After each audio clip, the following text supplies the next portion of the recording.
말도 안 되는 일이 벌어졌습니다. 지금 일본의 한 뷔페에서 진상 먹방 유튜버가 큰 논란이 되고 있습니다. 그런데 이 진상 유튜버가 다름 아닌 한국인이라고 하는데요. 과연 무슨 일인지 오늘의 사연 시작합니다. 안녕하세요. 저는 일본 오사카에서 무역회사에 다니고 있는 야마구치 다이스케입니다. 어릴 적부터 우리 집은 형편이 그리 넉넉하지 않았습니다. 아버지는 작은 전자제품 가게를 운영하셨지만 일본 경제가 어려워지면서 장사도 점점 힘들어졌어요. 해외여행은 사치였고 저는 한 번도 일본을 벗어나 본 적이 없었습니다. 대학을 졸업하고 무역회사에 취직했지만 그저 평범한 회사원으로 하루하루를 살아가는 것만으로도 버거웠죠. 특히 우리 집안 분위기 탓에 한국에 대한 편견이 심했습니다. 할아버지는 저녁 식사 때마다 한국을 언급하실 때면 목소리 톤이 달라지셨어요. 어릴 적 할아버지와 TV를 보다가 한국 관련 뉴스가 나오면 채널을 바꾸시며 혀를 차시곤 했죠. 중학교 시절 가족 모임에서 사촌이 한국 아이돌 음악을 듣는다고 했을 때 할아버지께서 큰 소리로 나무라시던 모습이 아직도 선명합니다. 우리보다 못 사는 나라에서 무슨 좋은 것이 나온다고 그런 것을 보느냐며 화를 내셨어요. 아버지도 비슷한 생각을 가지고 계셨습니다. 회사에서 한국 기업과 경쟁한다며 매번 한국 제품의 품질 문제를 지적하셨죠. 가전제품을 살 때도 절대 한국 제품은 사지 마라. 금방 고장 난다라고 단호하게 말씀하셨어요.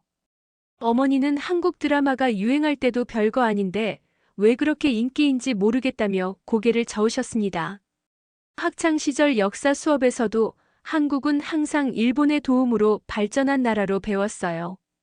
교과서에는 한국의 현대화 과정에서 일본의 역할이 강조되어 있었고 선생님들도 한국을 언급할 때면 아직 발전 중인 나라라는 표현을 자주 사용했죠.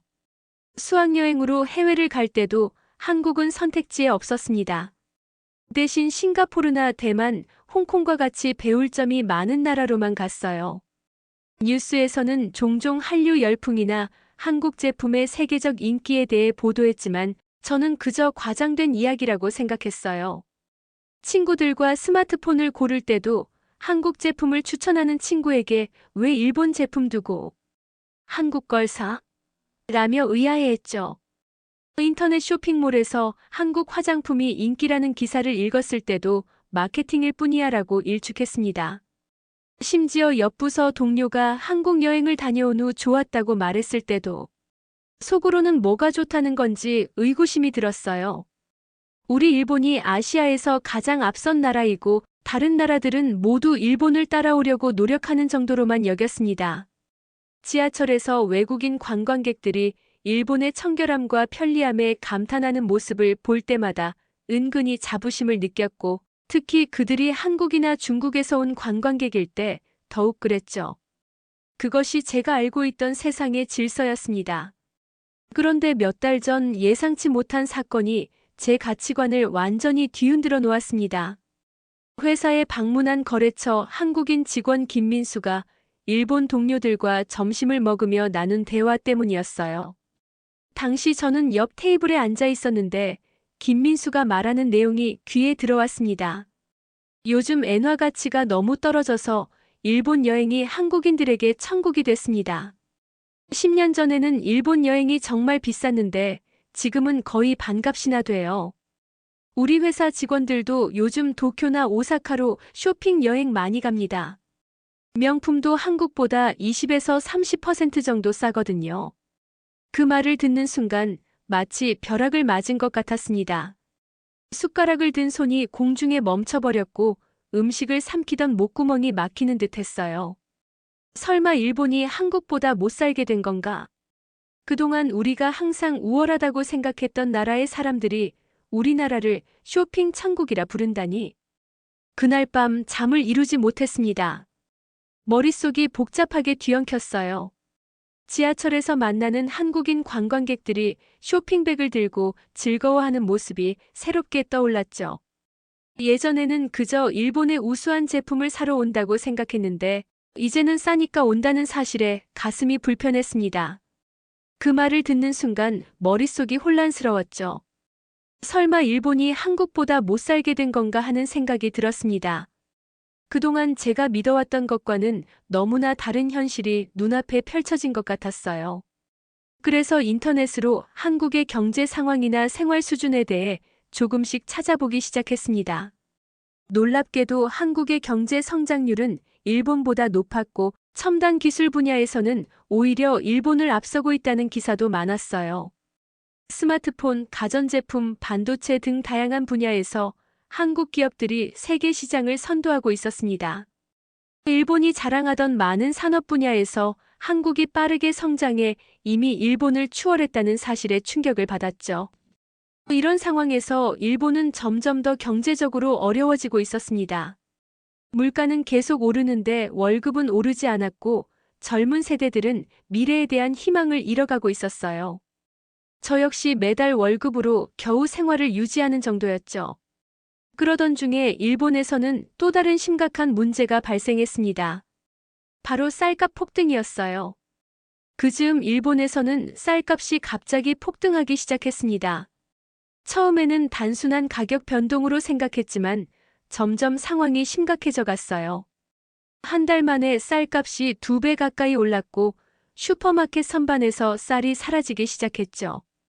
일본인들의 주식인 쌀을 구하기 어려워진다는 것은 상상도 할 수 없는 충격적인 일이었습니다. 정부는 비상대책으로 비축미를 풀었지만 그마저도 금세 동이 났어요. 마트마다 쌀을 구매할 수 있는 양을 제한하기 시작했고 일부 지역에서는 아예 쌀을 구하기 힘든 상황이 벌어졌습니다. 뉴스에서는 연일 쌀 부족 사태와 가격 폭등에 대한 보도가 이어졌죠. 우리 회사 동료들도 점심시간마다 쌀 구하기가 얼마나 어려운지에 대해 한숨 섞인 대화를 나눴습니다. 어느 날 인터넷 뉴스를 보다가 충격적인 기사를 발견했어요. 일본 쌀 대란의 배후에는 중국인들의 사재기가 있다는 내용이었습니다. 기사에 따르면 중국인 관광객들과 유학생들이 일본의 쌀을 대량으로 사들여 중국으로 보내고 있다는 거였죠. 일본 쌀의 품질이 좋고 방사능 검사도 철저히 이루어지기 때문에 중국 내에서 인기가 높다는 설명이었습니다. 또 다른 논란거리도 있었어요. 중국인 유튜버가 일본의 해산물 뷔페를 싹쓸이하는 영상을 올려 일본인들의 분노를 샀죠. 영상 속 유튜버는 접시에 산처럼 음식을 쌓아놓고 대부분을 남기는 모습을 자랑스럽게 촬영했습니다. 특히 비싼 연어와 참치를 독차지하는 장면은 많은 일본인들의 화를 돋웠어요. 이 사건으로 더 황당했던 것은 그 유튜버가 처음에는 한국인으로 오해받았다는 점이었습니다. 인터넷에 확산된 초기 게시물에서 누군가 그를 한국인이라고 잘못 표기했고 그 오류가 빠르게 퍼졌어요. 우리 회사 동료들도 점심시간에 그 이야기를 하며 한국인들의 매너 부족을 비난했죠. 저도 그 말을 곧이곧대로 믿었습니다. 하지만 이틀 후 해당 유튜버가 중국인임이 밝혀졌을 때 정정 기사는 작은 코너에 실렸을 뿐이에요. 처음에 분노와 비난은 그대로 남았지만 대상만 슬쩍 바뀐 셈이었죠. 이런 상황을 보며 우리가 얼마나 쉽게 편견에 빠지는지 생각하게 되었습니다. 온라인 커뮤니티에서는 이런 상황에 대한 분노와 걱정이 폭발적으로 늘어났습니다. 처음에는 중국인들에 대한 불만이 줄을 이뤘지만 점차 정부의 대응 부족에 대한 비판으로 이어졌죠. 일부 극단적인 의견들도 나오기 시작했습니다. 그 중에서도 가장 놀라웠던 것은 한국으로 가서 쌀을 사오자는 말이었어요. 처음에는 농담으로 들렸지만 점점 더 많은 사람들이 진지하게 이 방법을 고려하기 시작했죠. 심지어 어떤 사람들은 실제로 한국으로 쌀 구매 여행을 다녀왔다는 후기를 올리기도 했습니다. 저는 이 상황이 믿기지 않았어요. 우리 일본이 그것도 쌀 때문에 이런 상황에 처하다니요. 일본은 쌀 농사의 전통이 오래된 농업 국가인데 이제는 다른 나라에서 쌀을 사와야 한다니 아이러니했습니다. 더구나 그 나라가 한국이라니 더욱 받아들이기 힘들었죠. 제가 항상 열등하다고 생각했던 그 나라에서 말입니다. 동네 슈퍼마켓에 갈 때마다 텅 빈 쌀 코너를 보는 것은 마음 아픈 일이었어요. 가끔 입고가 되면 순식간에 사람들이 몰려들어 모두 사라져버렸죠. 한 번은 운 좋게 마지막 한 봉지를 구할 수 있었지만 가격이 너무 비싸서 깜짝 놀랐습니다. 평소에 3배 가까이 하는 가격이었어요. 회사 동료 사토에게 이런 상황에 대해 이야기했더니 사토는 자신의 사촌이 실제로 한국에 쌀을 사러 갔다고 말했습니다.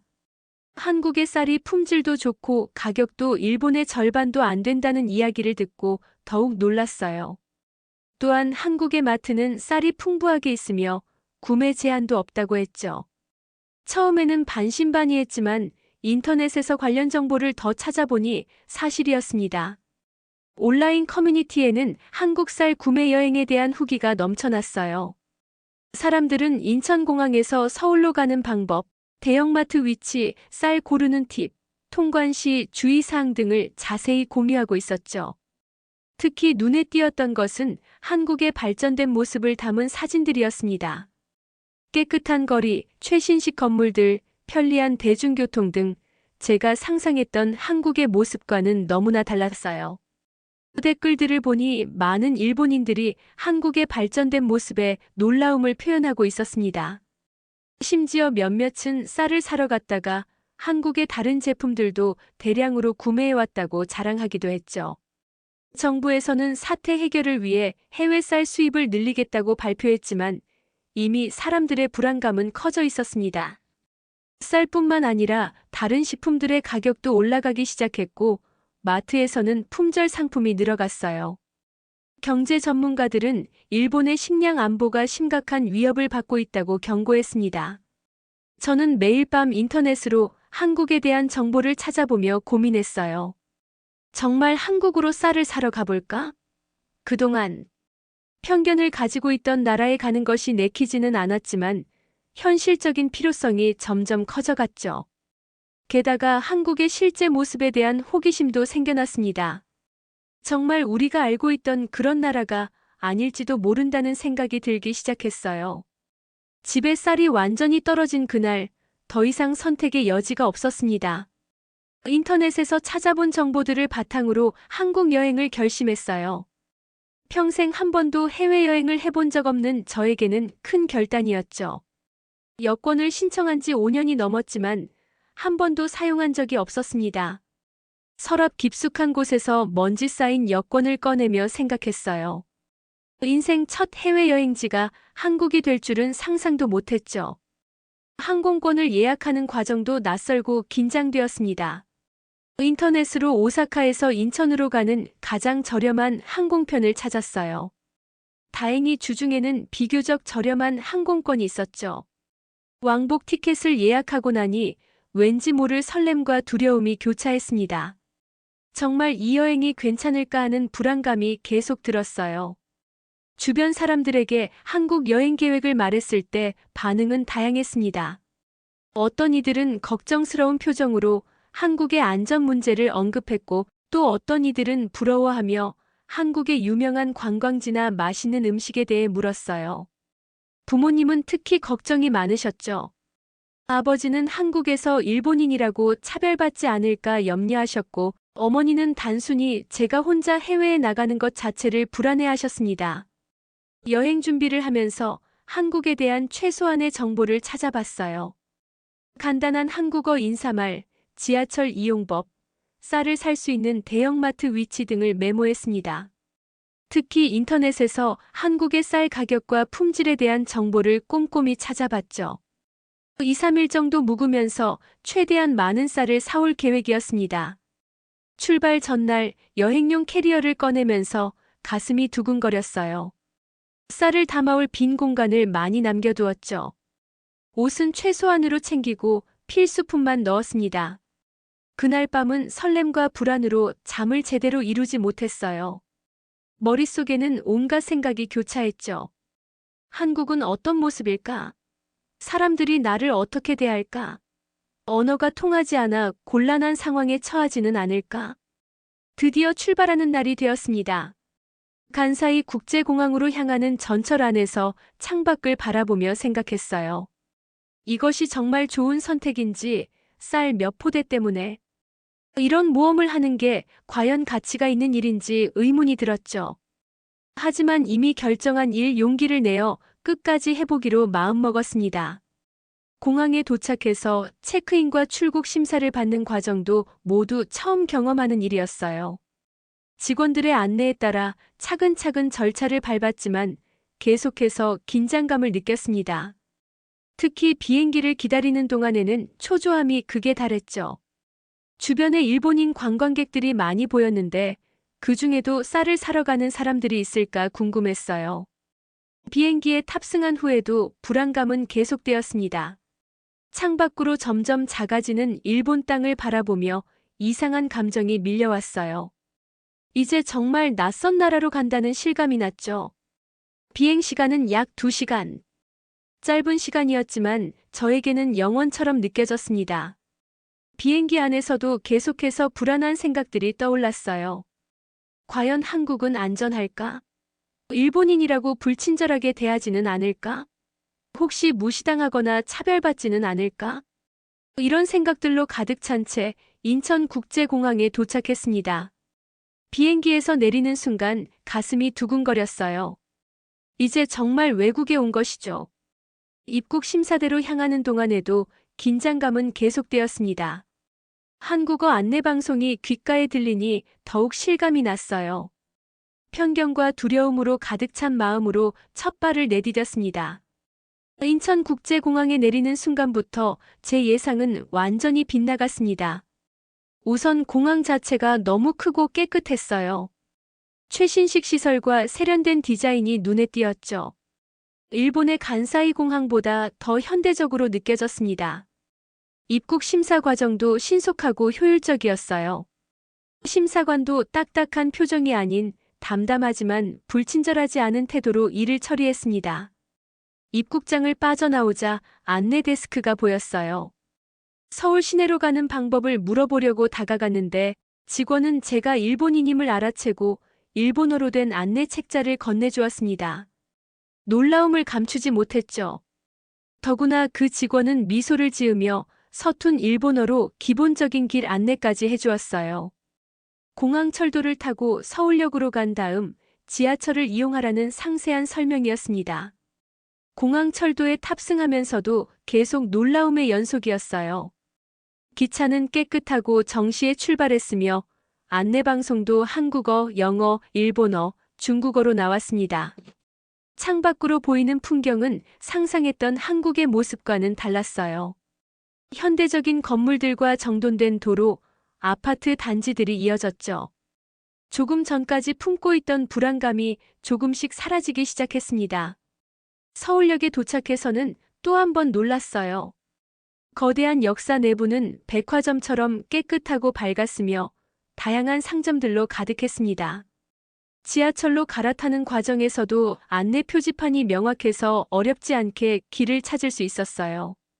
한글을 읽을 수는 없었지만 영어와 일본어 안내가 병기되어 있어서 큰 문제가 없었죠. 지하철은 더욱 인상적이었습니다.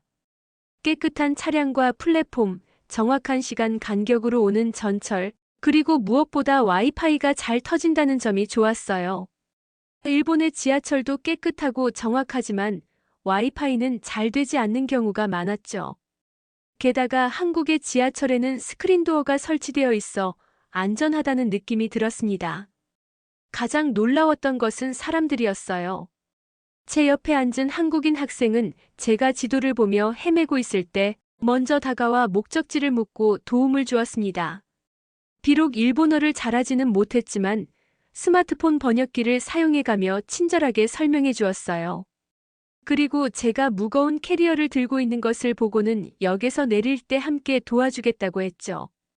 예정된 역에 도착했을 때 그 학생은 정말로 캐리어를 들어주며 출구까지 안내해 주었습니다.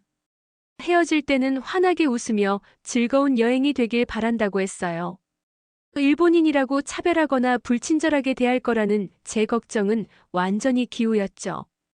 오히려 제가 외국인이기 때문에 더 친절하게 대해준다는 느낌이 들었습니다.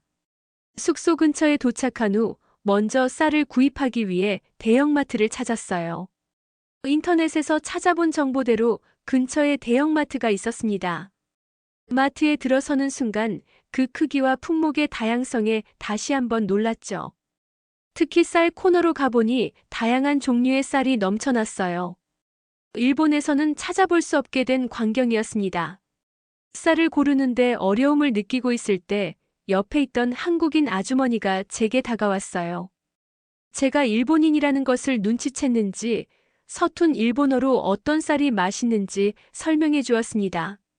심지어 자신이 평소에 먹는 브랜드를 추천해 주면서 밥을 지을 때 팁까지 알려주었어요. 그 따뜻한 친절에 가슴이 뭉클해졌죠. 지하철에서 만난 젊은이들부터 마트의 아주머니까지 제가 만난 한국인들은 모두 친절했습니다.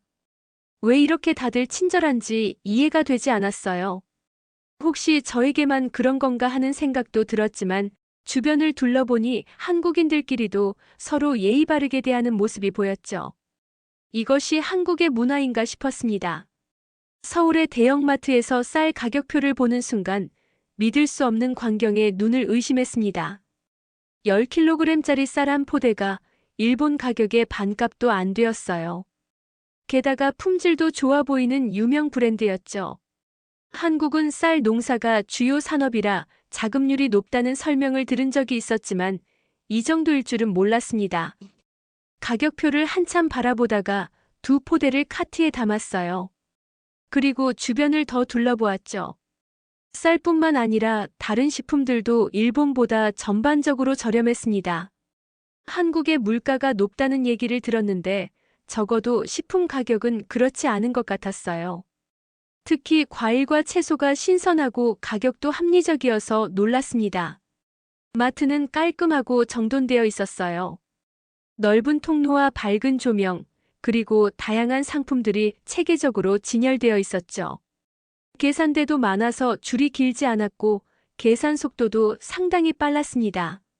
직원들은 모두 단정한 유니폼을 입고 있었고 고객을 향해 정중하게 인사하는 모습이 인상적이었어요. 계산을 마치고 나오면서 생각했습니다. 한국은 우리가 생각했던 그런 나라가 아니었구나. 처음으로 가슴 깊이 느껴지는 감정이었어요. 그동안 한국에 대해 얼마나 많은 편견을 가지고 있었는지 깨닫게 되었죠. 가난하고 뒤처진 나라라는 이미지는 완전히 잘못된 것이었습니다. 숙소로 돌아와 쌀을 정리하면서도 계속 생각이 꼬리를 물었어요. 왜 일본에서는 한국에 대해 이런 편견을 가지고 있었을까? 아마도 과거의 역사적 관계 때문일까? 아니면 단순히 우리가 알려고 하지 않았던 것일까? 확실한 것은 현실의 한국은 제가 알고 있던 한국과 완전히 달랐다는 점이었습니다. 이왕 온 김에 서울을 좀 더 둘러보기로 했어요. 호텔 직원에게 추천 장소를 물어보았죠. 그는 친절하게 지도를 펼쳐 보여주며 주요 관광지와 맛집을 표시해 주었습니다. 특히 강남 명동, 홍대 등 현대적인 지역과 경복궁, 북촌 한옥마을 같은 전통적인 장소를 함께 추천해 주었어요. 현대와 전통이 공존하는 도시라는 설명이 흥미로웠습니다. 첫 목적지로 강남을 선택했어요. 지하철을 타고 가는 동안 스마트폰으로 강남에 대한 정보를 찾아봤죠. 서울의 가장 부유하고 현대적인 지역이라는 설명이 있었습니다. 역에서 나오는 순간 고층 빌딩들과 세련된 상점들이 시야에 들어왔어요. 마치 일본의 신주쿠나 시부야를 연상케 했지만 더 새롭고 활기찬 느낌이었습니다. 거리는 사람들로 북적였지만 질서정연했어요. 젊은이들은 최신 유행의 옷을 입고 있었고 많은 이들이 최신형 스마트폰을 사용하고 있었죠. 카페와 레스토랑은 세련된 인테리어로 꾸며져 있었고 대형 쇼핑몰들은 고급 브랜드로 가득했습니다. 이런 모습을 보면서 한국의 경제적 성장을 실감할 수 있었어요. 특히 인상적이었던 것은 디지털 기술의 활용이었습니다. 카페에서는 테이블마다 태블릿으로 주문을 받았고 은행에서는 첨단 ATM이 다양한 서비스를 제공했어요. 식당에서는 QR코드로 메뉴를 확인하고 모바일 결제가 일반화되어 있었죠. 일본보다 오히려 더 디지털화되어 있다는 느낌이 들었습니다. 길을 걷다가 대형 서점에 들어갔어요. 다양한 책들이 체계적으로 정리되어 있었고 많은 사람들이 독서를 즐기고 있었죠. 특히 눈에 띄었던 것은 외국어 서적 코너였습니다. 일본어 책들도 상당히 많았어요. 일본 문화에 관심이 많은가 보다 하는 생각이 들었습니다. 저녁이 되자 거리는 더욱 활기를 띠었어요. 화려한 네온사인과 대형 전광판이 도시를 밝혔죠. 식당들은 손님들로 가득 차 있었고 거리 공연을 하는 젊은이들도 보였습니다. 이런 활기찬 모습을 보며 한국이 얼마나 역동적인 나라인지 느낄 수 있었어요. 호텔로 돌아오는 길에 작은 슈퍼마켓에 들렀습니다. 거기서도 다양한 상품을 구경했어요. 일본 제품들도 꽤 많이 보였는데 가격이 일본보다 더 비싸다는 점이 흥미로웠죠. 계산대 직원은 제가 일본인임을 알아채고 친절하게 일본어로 금액을 알려주었습니다. 그런 작은 배려에도 감동을 느꼈어요. 며칠 동안 서울을 돌아다니며 저는 매 순간마다 놀라고 감탄했습니다. 깨끗한 거리, 신속하고 질서정연한 교통 시스템, 어디서나 빠른 와이파이, 그리고 무엇보다 따뜻한 사람들이 가장 인상적이었어요. 특히 한국의 대중교통은 정말 훌륭했습니다. 지하철과 버스가 체계적으로 연결되어 있어 어디든 쉽게 갈 수 있었죠. 명동에서 쇼핑을 하면서 한국의 상품들을 자세히 살펴볼 수 있었어요. 화장품, 의류, 전자제품 등 품질이 좋고 디자인도 세련되었습니다. 특히 한국 화장품은 가격 대비 품질이 뛰어나다는 것을 알게 되었죠. 많은 일본 관광객들도 화장품을 대량으로 구매하는 모습을 볼 수 있었어요.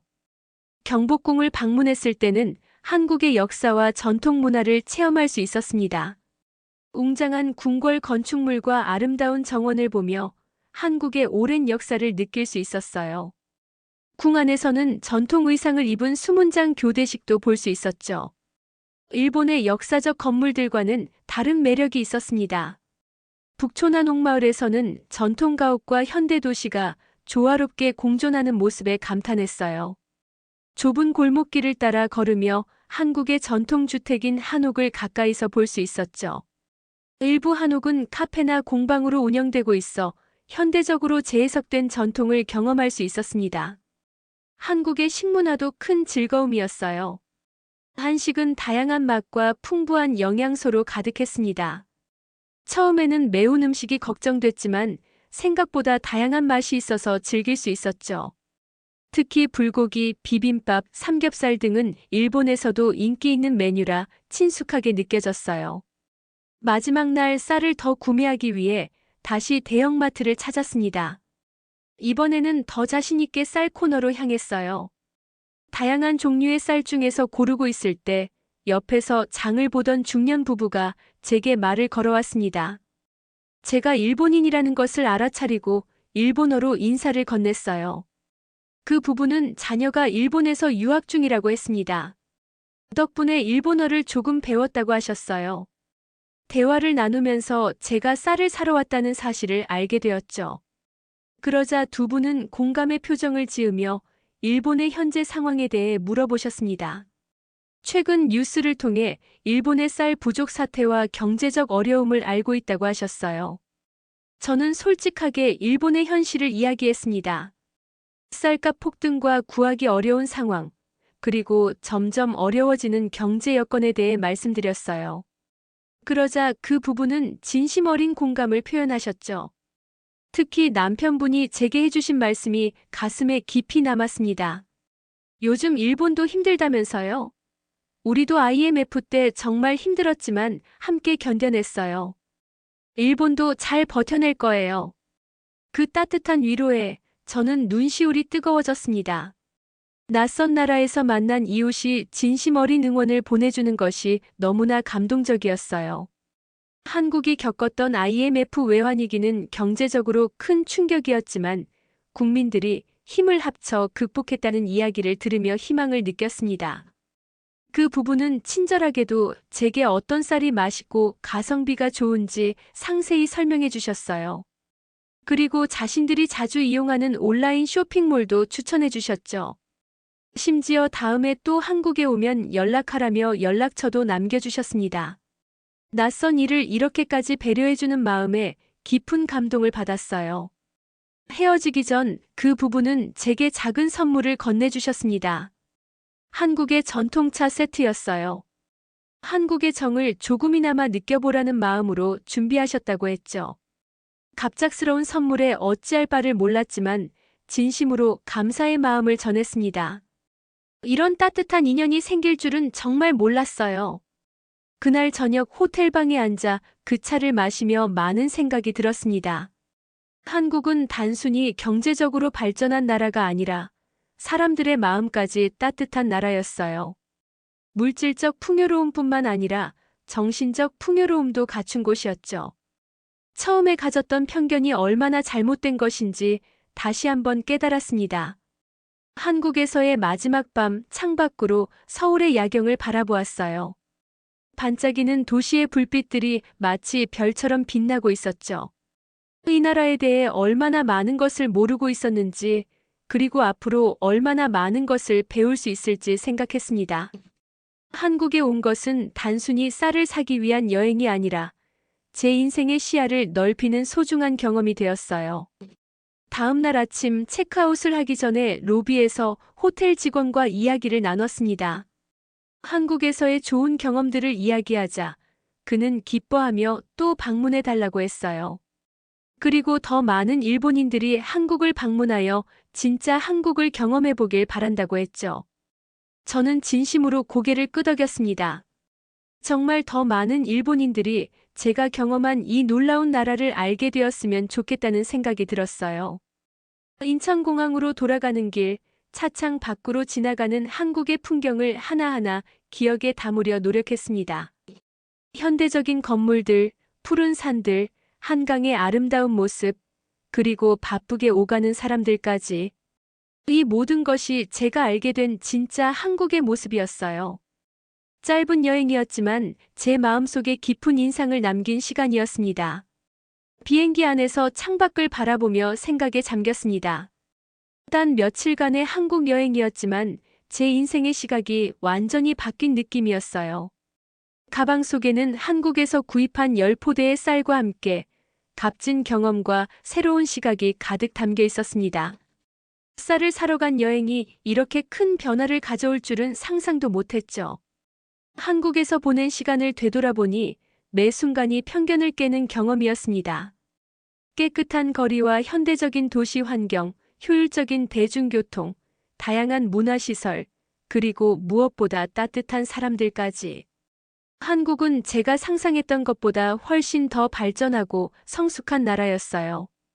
특히 인상적이었던 것은 한국 사람들의 친절함과 열린 마음이었습니다. 낯선 외국인인 저에게 주저없이 도움의 손길을 내밀고 따뜻한 환대를 베풀어준 모든 분들이 생각났어요. 마트에서 만난 중년 부부, 길을 안내해준 학생, 호텔 직원, 식당 종업원들까지.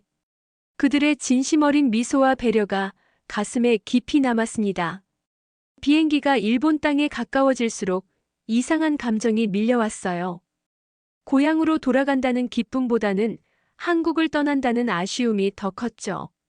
며칠 만에 이렇게 한국에 정이 들다니 스스로도 놀라웠습니다. 문득 한국에서 좀 더 오래 머물며 살아볼 수 있다면 어떨까 하는 생각이 들었어요. 일본에 도착하니 현실감이 돌아왔습니다. 공항에서 집으로 돌아오는 길에 여전히 마트 앞에는 쌀을 사려는 사람들의 긴 줄이 보였어요. 뉴스에서는 계속해서 쌀 부족 사태와 물가 상승에 대해 보도하고 있었죠. 이런 모습을 보며 불과 몇 시간 전에 있었던 한국과의 차이가 더욱 실감났습니다. 집에 도착해서 짐을 풀었어요. 쌀 포대들을 정리하면서 한국에서의 기억이 하나둘 떠올랐습니다. 쌀 가격표를 보고 놀랐던 순간, 마트 아주머니의 친절한 설명, 중년 부부의 따뜻한 위로, 그리고 호텔 직원의 환한 미소까지. 이런 기억들이 제 마음속에 소중하게 자리 잡았어요. 다음 날 회사에 출근하자 동료들이 호기심 가득한 눈으로 물어보았습니다. 한국은 어땠는지, 쌀은 얼마나 샀는지, 위험하지는 않았는지 등 질문이 쏟아졌어요. 저는 솔직하게 제 경험을 이야기했죠.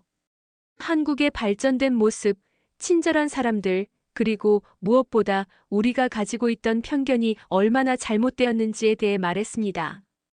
처음에 동료들은 제 말을 반신반의하는 듯 했어요. 특히 일부는 여전히 한국에 대한 고정관념을 가지고 있었죠. 하지만 제가 찍어온 사진들을 보여주고 실제 경험담을 들려주자 조금씩 생각이 바뀌는 모습을 볼 수 있었습니다. 무엇보다 제가 가져온 한국 쌀의 품질과 가격에 모두가 놀랐어요. 주말에는 부모님 댁을 방문했습니다. 한국에서 사온 쌀과 기념품을 드리며 여행 이야기를 해드렸어요.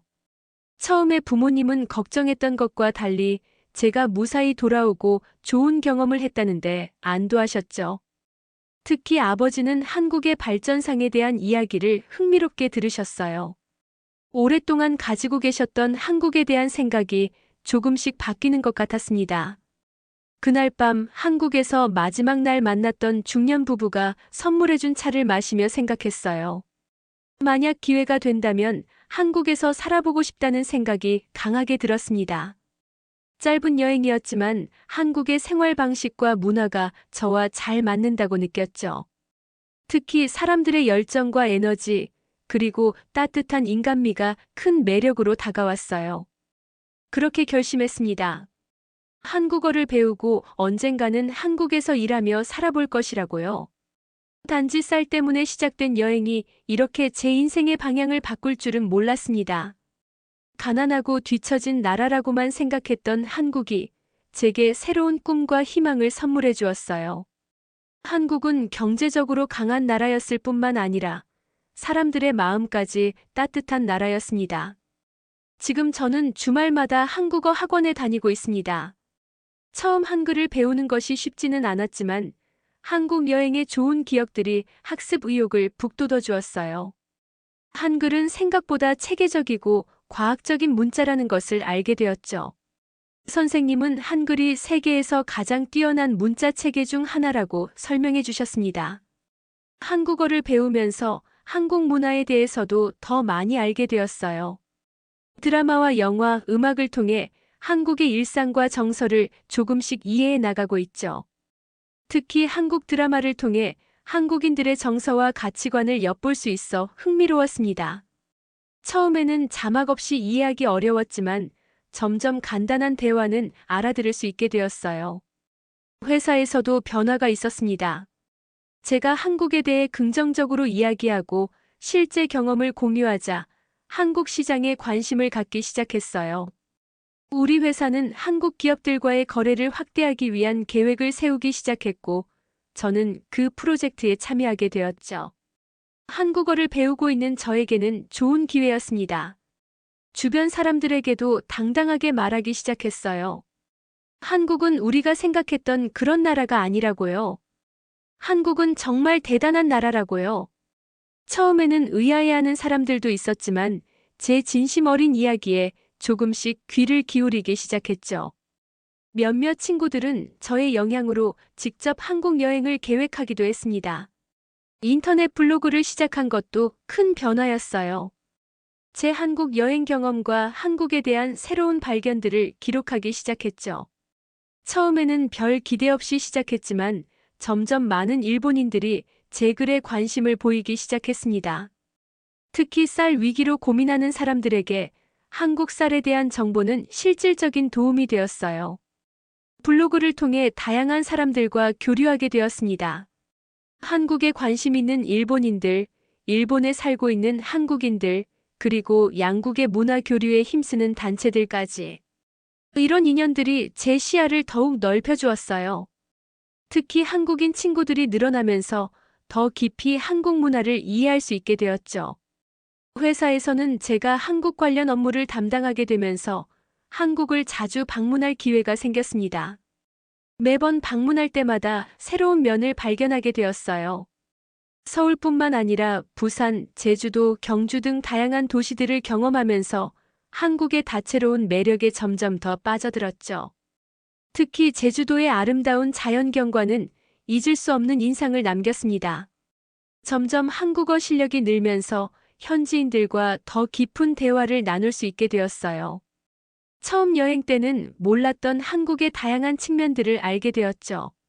한국인들의 열정적인 성격, 빨리빨리 문화, 정의 깊이, 그리고 끊임없는 변화와 혁신을 추구하는 모습까지. 이런 특성들이 한국을 빠르게 발전시킨 원동력이라는 생각이 들었습니다.